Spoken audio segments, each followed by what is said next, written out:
Oh, brownie. Kakain na. Ba't ko ngayon ko lang umuwi? Oh, kanina ka pa. Di ko sabi ko pagdating ng alas 6, uuwi na. Saan ka galing? Kakain na.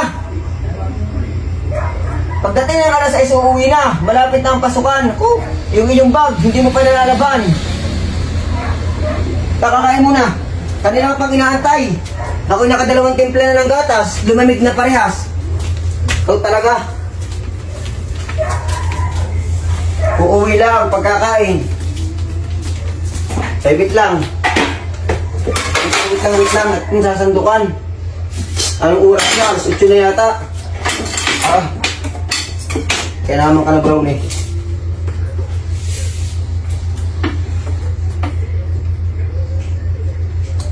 Hindi sabi ko pagdating ng alas 6, uuwi na.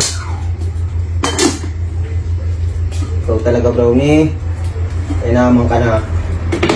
O, dito na kakain. Sa lamisa na. At bubuhat na tayo. Oh.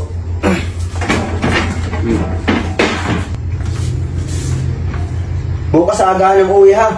At ang notebook mo i-ready mo na. Malapit na ang pasukan.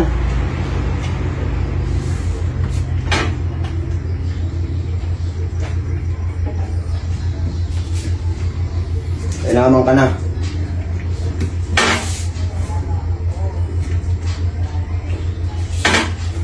Ano? Gusto ng kape?